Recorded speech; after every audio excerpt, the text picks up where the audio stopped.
Kidney झाली का, intestine झालंय का, असं पाहून योग्याला निदान करावं लागतं काय झालं, कोणता रस दिला पाहिजे.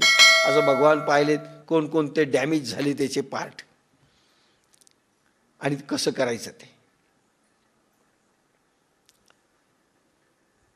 तैसी वरवरी म्हणून काही कडू औषध द्यावं लागतं की औषधाची या कडवटपणी जैसी अमृताची पुरवणी ते आहासन दिसे परिगुणी प्रगट होय. तशी औषधाच्या कडवटपणात जशी अमृताची साठवण असते तशी ती वर दिसत नाही, पण ती अमृततुल्य शक्ती गुणावरून प्रगट होते. लहान मुलाला फार राग येतो बरं का कडू औषध पाजताना.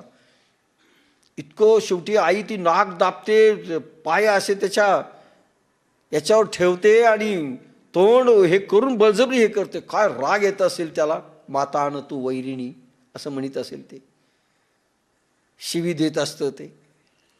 पण कडू औषधामध्ये घोड करण्याची शक्ती आहे, त्याला अमृततुल्य करून अमरपणा देण्याची शक्ती आहे त्या औषधात. मुलाला समजत नसतं. म्हणून असंच भगवंताच्या शब्दातून ते भरलेलं आहे. तैसी वरवरी पाहता उदासे आत तरी अति सुरसे तिये वाक्य ऋषिकेशे बोलो अदरली. तशी वरपांगी पाहता देववाणी उदासीन करणारी असून. भगवान बोलतायत ते एंटरटेनमेंट नव्हतं, उदास वाणी होती, पण आतून परमरस भगरस भरलेला होता. भगरसाचं इंजेक्शन, यशस्वी ज्ञान वैराग्य ऐश्वर्य आणि धर्म 6 शक्तींचं सूचिका भरण इंजेक्शन दिलं जात होतं अर्जुनाला.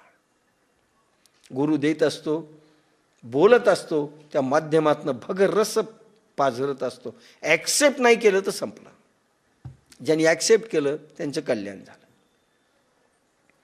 अशी ती वाक्य इंद्रियांना चेतना देणाऱ्या भगवंतानी बोलावयास सुरुवात केली. टीप पहा 2.